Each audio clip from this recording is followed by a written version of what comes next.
జై హింద్, జై భారత్, జై తెలంగాణ. ఫ్రెండ్స్, నేను మీ Girish Daramuni. Welcome to our channel Chitragupt. UGC మీద పెద్ద రభసమల్ల జంతర్ మంతర్ దగ్గర మస్తు ప్రొటెస్ట్లు అవుతున్నాయి. అండ్ మోర్ ఓవర్ రిజర్వేషన్ హఠావ్ ఆందోళన కూడా చాలా గంభీరంగా రూపు దాలుస్తుంది. ఇవన్నిట్లలో మనం చూస్తుంటే నిన్న సుప్రీంకోర్టులో కూడా we will definitely centre tell supreme court that under రివ్యూలు ఉన్నదని చెప్పి, సెంటర్ దీన్ని రీకన్సిడర్ చేస్తుందని చెప్పి ఎక్సెట్రా ఎక్సెట్రా. ఇప్పుడు ప్రాబ్లం ఏందని అంటే, వెనకటికి కూడా ఆబ్వియస్గా ఈ నీట్ పేపర్ లీక్ అయినప్పుడు మనం రోజు మొర్రోని మొత్తుకుంటున్నాం. యూజీసీది కూడా ఇప్పుడు ఇండైరెక్ట్గా చెప్పాలనంటే ఇదే అవుతుంది. ఇప్పుడు ఫ్యాక్ట్ ఏందనంటే, మనం యాక్షన్ కరెక్ట్గా టైంలో తీసుకోకపోతే అందరు ఏమంటారు అనంటే, వీళ్ళు భజన పరులు, ఆ పరులు, ఈ పరులు అని అంటారు. భారతీయ జనతా పార్టీ ఒక కూబీ ఏముండేనంటే, భారతీయ జనతా పార్టీ కార్యకర్తల మనోభావాలను తెలుసుకుంటుంది, ఇంటది అననే ఒక కాన్సెప్ట్లా భారతీయ జనతా పార్టీ ఐడియాలజీ ఉండే. బట్ ఇప్పుడు రాను ఏమైపోయిందనంటే, ఎలక్షన్లు గెలుస్తున్నాం కదా, సో నేను చెప్పిందే కరెక్ట్ కదా, ఎలక్షన్లు ఎట్లా గెలవాలో నాకంటే ఎక్కువ ఎవరు తెలుస్తారు అని ఇట్లా ముంగడు పోతున్న తరుణంలో ఆబ్వియస్గా మనుషులకు ఒక అదొచ్చేస్తుంది. ఏందనంటే, నేనే కదా సర్వాంతర్యామిని, ఎలక్షన్లు ఎట్లా గెలవాలో నాకంటే ఎక్కువ ఎవరికి తెలియనప్పుడు ఆబ్వియస్గా డెసిషన్ నాదే కరెక్ట్ ఉంటుంది కదా అని చెప్పినట్టు ఉంటుంది. అయితే ఇక్కడ ఒకటి గుర్తుపెట్టుకోవాల్సింది ఏంటంటే, భారతీయ జనతా పార్టీ ఎవ్వరు కూడా మీ దగ్గర కార్యకర్తలు లేనప్పుడు ఆర్ మనసా వాచా మిమ్మల్ని ఇష్టపడ్డా వీళ్ళు ఎట్లనో అధికారంకి రారు కదా అని ఆలోచిస్తున్న తరుణంలో కొన్ని వర్గాలు భారతదేశంలో అగ్ర కులాలు కానీ, ఏ కులాలు కానీ, ఎస్సీ ఎస్టీ ఓబీసీలు కానీ, ఆ కాడికి వస్తే కొంతమంది మైనారిటీలు కానీ, వీళ్ళందరూ దేశాన్ని ప్రేమించేటోళ్ళు, ఎస్పెషల్లీ కరెక్ట్గా చెప్పాలంటే దేశాన్ని ప్రేమించేటోళ్ళు వీళ్ళందరూ ఏమని డిసైడ్ అయ్యారంటే, ఖచ్చితంగా భారతీయ జనతా పార్టీ గెలుస్తే భారత్ భవిష్యత్తు మారుతుంది అని చెప్పి వాళ్ళ ఓటు బ్యాంకుని ఎన్ని కష్టాలు వచ్చినా అట్లనే పట్టుకొని మీకు ఆ ఓటు బ్యాంకుని దారదత్తం చేసిండ్రు. అందులో అగ్ర కులాల వర్ణాలు, ఎస్పెషలీ బ్రాహ్మణ్ జాతికి చెందిన వాళ్ళు, సవర్ణ జాతి అని అంటారు కదా హిందీలో, వీళ్ళందరూ చాలా మీకు మద్దతు తెలిపినారు. ఇవాళ మీరు వచ్చిన తర్వాత కొంతమంది మీడియా ఛానళ్ళను ఎక్సెట్రా పట్టుకొని పెంచి పోషించి భజన చేయించుకొని మీరు చేసిన దాంట్లలో 8 మంచి పనులు ఉన్నాయి, నేను కాదని అంటలే. బట్ ఆ 2 చెడ్డ పనులల్లో మీ మొత్తం చెవి ఉంటుంది కదా, కంప్లీట్గా మీ చరిత్ర 8 మంచి పనులది అది సర్వనాశనం అవుతుంది. ఇప్పుడు ఇంకొకటి దీన్ని కంప్లీట్గా ఒక సునామీ లాగా మారే లోపల దీన్ని ఏదైనా చేస్తే బాగుంటుంది. ఎందుకంటే యూజీసీ మీద కూడా ఇప్పుడు 5000 సంవత్సరాల క్రితం ఇట్లయింది, 500 సంవత్సరాల క్రితం అట్లయింది అంటే ఎవడన్నా ప్రూఫ్లు చూపించిండా ఈ జనరేషన్కి? ఏం చూపించలే కదా. అప్పుడు ఇట్లా చేసిరు, మమ్మల్ని నీళ్ళు దాగనియలే. ఇప్పుడు దళితులలో కూడా రాజులుండే, మహారాజులుండే, చక్రవర్తులుండే, వాళ్ళు కొట్లాడినరు, దేశం కోసం త్యాగాలు చేసిండ్రు అనే కథలు మస్తున్నాయి కదా. సో ఇప్పుడు ఇది ఏంటంటే, రూలర్ అనే వ్యక్తితో వచ్చిందా లేకపోతే జననంతో వచ్చిన జాత అనేది ఒక పెద్ద క్వశ్చన్ అయిపోయింది. సాక్షాత్తు పరంధాముడు చెప్పినాక కూడా మనం పక్కకు జరిగిపోయినాం. ఇప్పుడు ఏమైపోయిందనంటే, ఎవరెవరైతే కార్యకర్తలు భారతీయ జనతా పార్టీని భుజాల మీద మోసినరో ఇలా ఆ కార్యకర్తలు ఎప్పుడైతే వెనక తిరిగి వాళ్ళకి మాట్లాడుతున్నారో భారతీయ జనతా పార్టీకి అర్థమవుతలేదు. అర్థం కాకుండా వీళ్ళని ఏమంటారు అంటే, వాడికి పైసలు దొరుకుతలేవు, వీడికి అంటే వెనకటికి మీరు మాకు పైసలు ఇచ్చిరా, మళ్ళీ మిమ్మల్ని పోషించినందుకు ఇలా పేమెంట్ ఆపినందుకు మేము ఇట్లా అవుతున్నామా? మళ్ళీ ఈ నింద మీరు మోస్తారా? మీరు తీసుకొచ్చి బీహార్లో ఒక చీఫ్ మినిస్టర్ని చేసిండ్రు. మా పథకాలను ఎవరెవరైతే ముంగటికి తీసుకుపోతారో వాళ్ళకు 1,00,000 వ్యూస్ వస్తాయో మేము వాళ్ళకి 10,000 ఇస్తాము అని అంట. అంటే ఇండైరెక్ట్గా కులేయా మీడియాని కొందామన్నా. గిసుంటి ముఖ్యమంత్రులను మీరు ముంగట పెట్టుకొని సామ్రాట్ చౌదరి లాంటి వాళ్ళని, తేజస్వి యాదవ్కి సామ్రాట్ చౌదరికి డిఫరెన్స్ ఏముంటుంది బ్రదర్? ఇప్పుడు నేను ఒక మాట అడుగుతున్నా, మీ పథకాలు ఎంత గట్టిగా ఉండాలనంటే ప్రజలే దాన్ని పెంచి పోషించాలా, మొయ్యాలా. మోదీ గారి సంస్కరణలు ఆర్ మోదీ గారు తీసుకొచ్చిన సవరణలను, మోదీ గారు తీసుకొచ్చిన పథకాలను, మోదీ గారి పరిపాలనను ఇది దేశానికి హితంలు ఉంటుంది అని చెప్పి ప్రతి భారతీయుడు మోసిండు. ఇది ఫ్యాక్టు. ఇప్పుడు రిజర్వేషన్ ఆందోళన కాడికి వస్తే సోషల్ మీడియాలో చూస్తున్నా, దీన్ని పెంచిపోయి మనం పోషిస్తే కేసులు అయితే అంటే ఏమైతే గంట అయితే కేసులు, ఏమైతే కేసులు? రిజర్వేషన్ అననే ముచ్చట కాడికి వచ్చినప్పుడు నేను చెప్తున్నా, ఇప్పుడు ఏంది రాబాయ్, ఏం బిక్తారు రాబాయ్? చెప్పు ఒక మాట, మెరిట్ మీదనే ఉండాలా, ఏం బిక్తారు? ఇప్పుడు 5000 సంవత్సరాల నుంచి మేము వంచిత అయినాం, అదైనాం, ఇదైనాం అని అంటే ఎవడన్నా ప్రూఫ్ చూపించిందా? నేను ఓబీసీని ఇప్పుడు ఇక్కడ ఫ్యాక్ట్ ఏమవుతుందని అంటే కొన్ని వీడియోలు ఇప్పుడు మీరు చూడండి, ఇగో ఈ వీడియో చూడండి. सरकार यूजीसी का ऐसा बड़ा मुद्दा है जो पूरे देश के स्वर्ण समाज के बच्चों का भविष्य खा जाएगा। बकायदा यहाँ से मैंने करनाल की भूमि से अनाउंस किया था कि हम लोग पैदल यात्रा कर रहे हैं, और हम लोगों ने राजस्थान की 800 किलोमीटर की पैदल यात्रा के बाद सेकेंड यहाँ हरियाणा में चालू किया। घर घर जाएंगे, अलग जगाएंगे, यूजीसी के बारे में अवेयर करेंगे, जन चेतना लाएंगे। केवल हमारा कोई मकसद नहीं है किसी को, न कोई यहाँ की कोई राज्य सरकार को गाली निकालने का मकसद है, न किसी और को। हमारा मकसद है केंद्र को ये बाकायदा ताकत दिखाना, केंद्र को ये याद दिलाना कि स्वर्ण समाज आपका वोटर है, और आप अपने लोगों के साथ अगर ये हर धर्मिता करेंगे तो हम लोग बकायदा अगर इस प्रकार के घटनाक्रम होंगे तो हमें तो मजबूरन सड़कों पे भी आना पड़ेगा और जिन व्यक्ति विशेषों ने इस घटनाक्रम को अंजाम दिया है तो जिस भाषा में वो समझेंगे उस भाषा में समझाने का कार्य हमारा समाज करेगा। तो करनाल के अंदर तो भाई स्पेशली वाल्मीकि समाज को तो गाजर मूली की तरह काटा जा रहा है। वो भी वाल्मीकि को मार दिया गया था पहले, आज वीरू वाल्मीकि को मार दिया गया। ये जो बच्चा था वाल्मीकि समाज का बच्चा था, SC ST समाज का बच्चा था, जो बच्चे अच्छे कपड़े पहन रहे हैं, अच्छा समाज में घूम फिर रहे हैं और वो बाहर भीतर सबके साथ उठ बैठ रहे हैं। ఈ వీడియోలు చూస్తే మీకు ఏమనిపిస్తుంది? ఆయన ఏమని అంటున్నట్టు డైరెక్ట్గా నేను కర్నాల్కేని వచ్చినోడిని క్లియర్ కట్గా చెప్తున్నారు. ఇప్పుడు కొన్ని పత్రకారులు వచ్చి అలా ఇంటర్వ్యూ చేస్తున్న వాళ్ళని సమయం తక్కువ ఉంది కాబట్టి అన్ని వీడియోలు మనం పెట్టలేం కాబట్టి అలా కొంతమంది జర్నలిస్టులు వచ్చి కొన్ని క్వశ్చన్లు అడుగుతుంటే మళ్ళీ వాళ్ళని 5000 సంవత్సరాల నుంచి అణిచివేసిరు కదా అంటే ఎవడు చూడొచ్చిండు భయ్ 5000 సంవత్సరాల నుంచి కుछ सबूत है तो पेश करो ना. 5000 సంవత్సరాల కింద ఏమైందో అది పక్కకు పెడితే ఇప్పుడున్న 70 సంవత్సరాలలో మాత్రం ఇదే అయింది కదా. మళ్ళీ 70 సంవత్సరాల నుంచి మీరు అన్ని ఇస్తూనే ఉన్నారు కదా. మళ్ళీ ఇచ్చినాక కూడా ఇంకా వంచిత ఎందుకు ఉన్నారు? ఓబీసీల క్రీమీ లేయర్ అని ఉంటుంది, మళ్ళీ క్రీమీ లేయర్ అనేది SC STలలో ఎందుకు ఉండదు? ఇట్లాంటి ఆలోచనలు వచ్చుడు మొదలెట్టినాయి. ఇది కంప్లీట్గా నార్మల్గా చిలికి గాలివానయ్య లోపల ప్రభుత్వాలు కొంచెం జర ఆలోచించి అడుగులేస్తే బాగుంటుంది అని చెప్తున్నా. ఇలా ప్రజలు అడుగుతున్నారు. ఇప్పుడు ఇంకొక దగ్గర ఇంకొక వీడియోలో ఒక తల్లి మాట్లాడుతున్న మాట ఇగో ఈను రిఫరెన్స్. मोदी जी आपने कहा कि आप थालियां बजाइए, हमने थालियां भी बजाई। आपने कहा कि आप सोना पहनना बंद कर दीजिए, हमने वो भी किया। पर मोदी जी आज सवाल हमारे बच्चों का है, आप भी किसी माता के पुत्र हैं, आपकी माता भी ये नहीं चाहती कि हमारे बच्चों पे कोई आंच आए, आप पे आंच आए। तो आज हमारे बच्चों पे आंच आ रही है और आप देश के प्रधानमंत्री हैं, किसी एक वर्ग के एक जाति के प्रधानमंत्री नहीं है। आपके लिए समस्त देश और समस्त देश के बच्चे बराबर होने चाहिए। आप आरक्षण मत खत्म करिए, हम आरक्षण के विरोध में नहीं है, हमें आरक्षण आर्थिक आधार पे चाहिए क्योंकि स्वर्ण में भी गरीब होता है। ऐसा नहीं है SC ST में ही बच्चे गरीब होते हैं। कलेक्टर का बेटा आरक्षण ले रहा है, वो फीस नहीं भरेगा क्योंकि वो SC ST का है, और एक स्वर्ण कास्ट का बच्चा जो ऑटो ड्राइवर का बेटा है वो फीस भरेगा क्योंकि वो स्वर्ण समाज से है। हम बिल्कुल नहीं चाहते कि इन बच्चों में भेदभाव आए और ये UGC बच्चों में लड़ाइयां करवाई। आज हमारे बच्चों को जात पात का ही नहीं पता है, ये UGC लाकर आप जात पात का भी हमारे बच्चों को अनुभव करवा रहे हो कि आप छोटी जाति के हो, आप बड़ी जाति के हो, आप करते हो। 500 वर्षों से हमारे पूर्वजों ने आपका शोषण किया, तो 500 वर्षों से जिन्होंने देखा शोषण करते हुए उनको हमारे सामने लेकर आओ कि किसने शोषण किया। अभी तक वो 500 वर्षों वाला अब आपको 70 वर्ष हो चुके हैं आरक्षण लेते लेते। आप संवैधानिक राजनीतिक प्रशासनिक पद पर बैठकर फैसले ले रहे हो। हमारे प्रधानमंत्री जी OBC के हैं, हमारे राष्ट्रपति जी SC ST के हैं, हमारे गृह मंत्री जी OBC के हैं। तो क्या अभी भी ये वर्ग पिछड़ा हुआ है? जब ये फैसले ले रहे हैं, सरकार चला रहे हैं, सारे नियमों को बना रहे हैं, तो अभी ये वर्ग पिछड़ा कैसे हो गया?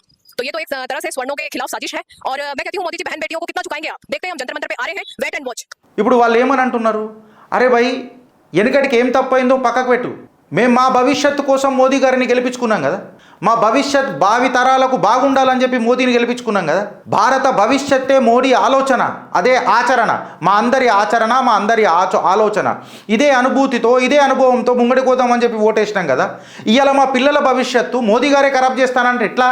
అంటే మోదీ గారి పైన ఉన్న ఎక్స్పెక్టేషన్ ఒకసారి మీరు చూడండి. అట్ ది సేమ్ టైం వాళ్ళకు మోదీ చేయకపోతే ఇంకెవరు చేస్తారు రాబాయ్? ఇప్పుడు ఏమైపోతుంది తెలుసా? ఇవాళ వీళ్ళు 1, 2, 3 ఇప్పుడు కర్ణీ సేన వీళ్ళందరూ ఎవరెవరైతే ఉన్నారో వీళ్ళు కాక్రోచ్లలాగా ఏదో మాట్లాడితే లాఠీ చార్జ్ చేద్దామని చెప్పి పోలీసు వాళ్ళకి ఇట్లా ఏమన్నా ఉన్నారేమో. పోలీసు వాళ్ళకు మద్దతు తెలిపింది ఇదే చిత్రగుప్త ఛానల్ కదా. ఇవాళ నేను పోలీసు వాళ్ళకు కూడా రిక్వెస్ట్ చేస్తున్నా, మీరు ప్రతిసారి ఈ రాజకీయ నాయకుల చేతులలో ఉన్నారనుకో మీ భవిష్యత్తు ఖరాబ్ అవుతుంది. సీరియస్గా చెప్తున్నా. అఫ్కోర్స్ మీకు వివక్షత ఉండొచ్చు, నేను కాదని అంటలేను, but at the same time కొన్ని నిజాలే. ఇప్పుడు బ్రాహ్మణ్ నిన్ను చంపుతాం, నిన్ను తెరి ఖబర్కు తెగేనంటే కరెక్టా? బ్రాహ్మణుడి సహకారం లేదా భారత్ భవిష్యత్తులో ఆర్ వెనకటి భారత్లో? ఇప్పుడు నేను ఏమంటున్నా, ఈ భీమ్ ఆర్మీ ఎక్సెట్రా చంద్రశేఖర్ ఆజాద్ అని లేదో మాట్లాడతారు కదా రాబోయ్ ఇదంతా. ఇప్పుడు ఆయన కోటి చూసినరా ఎట్లుంటుందో, ఇల్లు బంగ్లా ఎట్లుంటుందో చూసినరా? ఇక్కడ గరీబీ దళిత్ పిల్లలు ఎట్లున్నారో చూసినరా?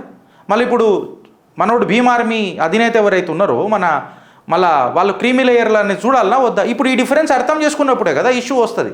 నీకు ఇంకొక % ఎక్కువ తీసుకొని 1% తక్కువ చేయాలి కదా అని అంట నేను. మెరిట్ అని అనేది ఒక మాట మాట్లాడుతున్నారు. ఇప్పుడు వాళ్ళు ఏమంటున్నారు, నీకు ఎడ్యుకేషన్లో దొరికింది, ఎడ్యుకేషన్లోకి వచ్చిన తర్వాత నీకు ఉద్యోగంలో దొరికింది, ఉద్యోగం వచ్చిన తర్వాత ప్రమోషన్లో దొరికింది, నాకు ఏడ దొరుకుతలేదు కదా, నేను ఆడనే ఉన్నా కదా, నాకు నీకంటే ఎక్కువ మార్కులు వచ్చి కూడా నేనేదో మారుమూల ప్రాంతానికి పోయి చదవాల్సి వస్తుంది కదా. చదువులు కూడా మీకు నెగిటివ్ మార్కులు వస్తే మీకు సీట్లు వస్తున్నాయి కదా, సీట్లు వస్తున్నాయి, ఉద్యోగాలు వస్తున్నాయి, ఉద్యోగాలు వచ్చిన తర్వాత ప్రమోషన్లు వస్తున్నాయి, ప్రమోషన్లు వచ్చిన తర్వాత మీ పిల్లలకు మళ్ళీ వస్తున్నాయి. నా పిల్లలకు, నా జాతికి, నా తరతరాలకు ఇదే అవుతుంది కదా. ఇక భారతదేశంలో ఎలక్షన్ మేనిఫెస్టో అనేది ఎన్ని ఫ్రీబీలు ఇచ్చినామని అనేది రాదు ఫ్రెండ్స్. ఇక మేబీ ఇలా తక్కువ మంది ఇప్పుడు జంతర్ మంతర్ దగ్గర వాళ్ళు ధర్నా చేస్తా అని చెప్పి మాట్లాడుతున్నారు. పోలీసు వాళ్ళు మేము పర్మిషన్ ఇవ్వమని చెప్తున్నారు. ఇదే పోలీసు వాళ్ళు, ఇదే ప్రభుత్వము, అంటే పోలీసు వాళ్ళు పాపం ఎట్లా యాక్ట్ చేస్తారు బ్రదర్? మన ప్రభుత్వాలు చెప్తేనే కదా పోలీసు వాళ్ళు యాక్ట్ చేసేది. ఆబ్వియస్గా ప్రభుత్వాల ఆధీనమే కదా పోలీస్ వ్యవస్థ. ఇప్పుడు నేనేం మాట్లాడుతున్నా, మళ్ళీ ఇదే కాక్రోచ్ వాళ్ళు ఆడ ఎయిర్పోర్ట్కి ఏం దిగుతుంటేనే వీళ్ళకు పర్మిషన్ ఇచ్చేసినాము అని చెప్పారు కదా, దిప్కే జీ అని చెప్పి మాట్లాడారు కదా. అడేం సొక్కమైనోడు ఉండేనా? వీళ్ళేమో నిజాయితీగా మెరిట్ బేసిస్ పైన యూజీసీ రిజర్వేషన్లు ఇవన్నీ తీసేయాలా, పిల్లల భవిష్యత్తు నాశనం చేస్తారా? ఎన్ని కేసులు బుక్ అయినారా భయ్? నేను ఒక మాట అడుగుతున్నా. ఇప్పుడు ఈ అట్రాసిటీ కేసులలో ఇట్లా బుక్ చేస్తే ఒక మాట అడుగుతున్నా, ఎన్ని కేసులు ప్రూవ్ అయినాయి? ఇది అస్త్రం కావద్దు అని అంట జనాలకు. ఒక కాపాడే శక్తి అది మనకు ఎక్స్ప్లాయిట్ చేసే అస్త్రం కావద్దు అని చెప్పి మాట్లాడుతున్నారు. అంతే కదా. ఇప్పుడు ఈ అట్రాసిటీ అని అనేది ఇప్పుడు దళిత పీడిత వర్గాలకు ఉన్నది అని అంటే ఓబీసీలకు కూడా ఉండాలి కదా మళ్ళీ న్యాచురల్గా. కరెక్టా కదా? నీకు ఏదన్నా ప్రాబ్లం అయ్యింది అని అంటే ఇలా ఓబీసీలల్లా ఎక్సెట్రా యాదవ్ల కాంట్రిబ్యూషన్ మీకు కనబడదా? నార్త్ ఇండియాలో ఎన్ని జాగాలల్లో ఎన్ని కేసులు బుక్ కాలే? అగ్రవర్ణాల మీద ఎన్ని కేసులు బుక్ కాలే? ఎన్ని కేసులలో ప్రూవ్ అయింది? ఈ కేసులు కావాలని పెట్టినరు అని చెప్పి ప్రూవ్ అయినాయి కదా కొన్ని దాంట్లల్లో.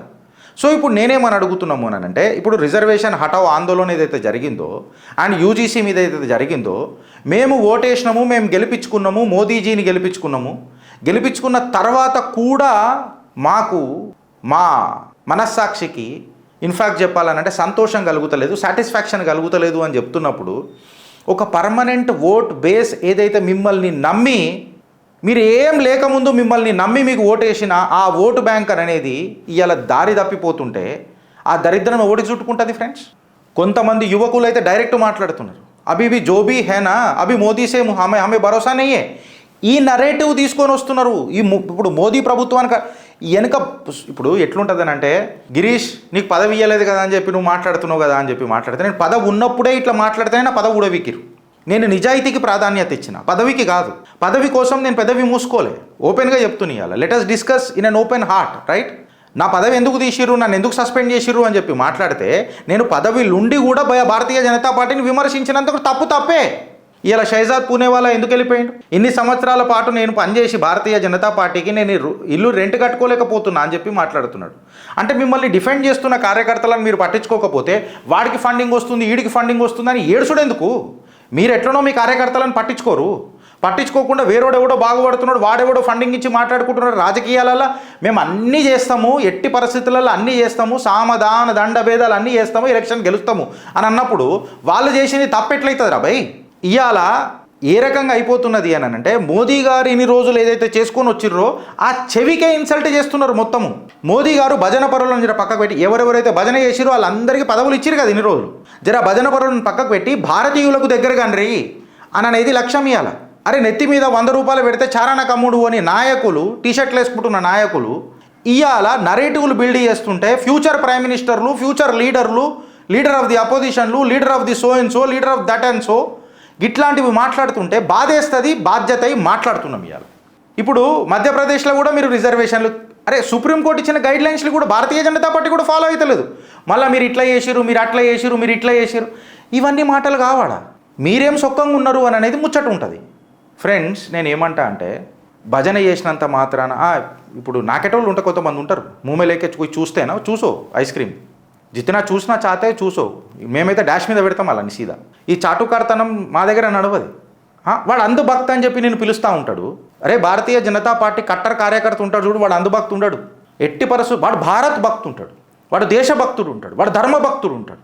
అంతేగాని ఇప్పుడు భారతీయ జనతా పార్టీయే దేశం అంటేనే భారతీయ జనతా పార్టీ, ధర్మం అంటేనే భారతీయ జనతా పార్టీ అని అంటే ఉల్టా పచ్చకట్లు పడతాయి ఓట్ల రూపంలో. ఇది గుర్తుపెట్టుకోండి.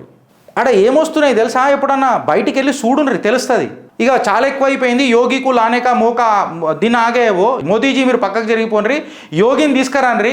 యోగిజీ ఈయన మోదీజీ మీకు ఛాన్స్ ఇవ్వకపోతే మీరు కొత్త పార్టీ పెట్టుర్రి, ధర్మం వైపు మేముంటాం, ధర్మం వైపు మిమ్మల్ని గెలిపించుకుంటామని చెప్పి షురు అవుతున్నది ఆడ. ఇది కాదు కదా. ఇప్పుడు మోదీజీ ఒక మాట అన్నాడు, అరే మేరా తో ఏక్ झोली है, मैं पकड़ के चले जाऊंगा हिमालय. वोटर भी वैसा ही है, उसके पास भी झोला है, वो भी निकल जाएगा. अरे कौन मोदी भाई, कौन भाजपा भाई, घंटा कुछ फर्क नहीं पड़ रहा, मेरा बच्चों का भविष्य यहाँ पे दाव पे लगा सो है. मैं किसके लिए वोट करूं, मैं कई के लिए वोट करूं भाजपा को, जब वो खुद बोलती है कि आरक्षण रखना चाहिए. और मोर ओवर నేను ఆరక్షణకి ఖిలాఫ్ కాదు, డిజర్వింగ్ క్యాండిడేట్కి రిజర్వేషన్ ఇవ్వండి. నువ్వు ఓబీసీలో క్రీమ్ లేయర్ పెట్టినప్పుడు అన్నిట్లలో క్రీమీ లేయర్ పెట్టు అని అనేది పంచాయతీ ఇవ్వాలి. దానికి ఆద్యం పోయొద్దు, దానికి ఇది పోయొద్దు అని అంటే పోయి దిప్కే ఆడికి మీరు పర్మిషన్ నువ్వు పోలీస్ పర్మిషన్ తీసుకోవాలంటే 10 రోజుల ముందు తీసుకోవాలి, 7 రోజుల ముందు అయితే మినిమం అప్లై చేయాలి పోలీస్ స్టేషన్లలో. నా కొడుకు పర్మిషన్ లేకుండా వచ్చి నేను బరాబర్ చేస్తా అంటే పెంచి పోషించింది మీరు. చిన్న గీత పక్కన పెద్ద గీత గీయనిక ప్రయత్నం చేశారు, రామ మందిరం ఎక్సెట్రా ఇతనాలు ఇవన్నీ జరుగుతుంటాయి. అదేమైంది బెడిసి కొట్టుకుంటుంది మీ అందరికీ. ఇప్పుడు వాడు ఓపెన్ సోర్స్ ఫౌండేషన్స్ ఇక్కడికేని అక్కడికేని మేము కూడా మాట్లాడుతున్నాం, కాదని అంటలేము. వాడు ఫండింగ్ వచ్చిందని మీకెందుకు, మీరు పెంచి పోషించారు. ఆరేరా బద్దలు వలగొట్టుకుంటూ అయిపోతుండే కదా. జంతర్ మంతర్ దగ్గర వాళ్ళు ఎవరైతే నిరసన వ్యక్తం చేస్తున్నారు కదా, ఈ యూజీసీ అండ్ రిజర్వేషన్ హటావ్ ఆందోళన్ ఎక్సెట్రా ఎక్సెట్రా, ఆ పిల్లలు ఏమని మాట్లాడుతున్నారు అని అంటే, ఒక జర్నలిస్ట్ వచ్చి వాళ్ళని ఒక క్వశ్చన్ అడిగిండు, మీరు అంబేద్కర్ గారి ఫోటో పెట్టలేదు ఎక్సెట్రా, ఇది మళ్ళీ పెట్టాలి కదా అది ఇది అని అంటే, నా థాట్ ప్రాసెస్ నేను పెట్టిన, వాళ్ళ థాట్ ప్రాసెస్ వాళ్ళు పెట్టారు. ఇప్పుడు వాళ్ళ థాట్ ప్రాసెస్లో మహారాణా ప్రతాప్ కానీ, లేకపోతే సుభాష్ చంద్రబోస్ కానీ, లేకపోతే ఇంకెవరినన్నా ఎక్సెట్రా ఎక్సెట్రా కానీ పెట్టినరా? మన పరశురాముడి ఫోటో కానీ ఇట్లాంటివి మనం పెట్టినరా? పెట్టలే కదా. నాకు వాళ్ళ సిద్ధాంతం ఏది నచ్చుతుందో నేను ఆ సిద్ధాంతం పెట్టుకున్నా అని చెప్పి క్లియర్ కట్గా మాట్లాడాడు. సో ఇలా క్వశ్చన్ ఒకటే ఏందని అంటే, భారతీయ జనతా పార్టీ ఎస్పెషల్లీ మోదీజీ ఈ చరిత్ర మీరు మామూలుగా బిల్డప్ చేయలే. ఇప్పటిదాకా ఎంత కష్టపడ్డారో, ఎంత తపన, ఏ తపస్సుతోనైందో యావత్ భారతదేశానికి మీరు ప్రూవ్ చేయాల్సిన అవసరం లేదు. కాకపోతే ఇవాళ ఇక్కడ నుంచి ఏదైతే నిరసన చేస్తున్న ప్రజల మనసులలో ఏమని కూర్చుండిపోయిందనంటే, మోదీజీ ఇవాళ ఒక జీబాట్ అయిపోయిండు అని చెప్పి ఒకటి అయిపోయింది. జీబాట్ అని అంటే greatest beam of all time. సర్కారులకు సంస్కరణలు ఏ రకంగా పోతున్నాయి, ప్రజలు ఏ రకంగా ఆలోచిస్తున్నారు అననే ఆలోచన ప్రభుత్వాలకు వచ్చుడు మొదలెట్టాలి. భజన చేసిరు కదా, మా భక్తులు కదా అని చెప్పి అనుకుంటే భగవంతుణ్ణి కూడా ప్రశ్నించిన నేల ఇది. ఆ భగవంతుడే సాక్షాత్తు నారాయణుడే నరుడై ప్రతి ప్రశ్నకు సమాధానం చెప్పిన పుణ్య భూమి ఇది. ప్రభుత్వాలు ఎంత, మీ పదవులు ఎంత. భారత్ మాతాకి జై.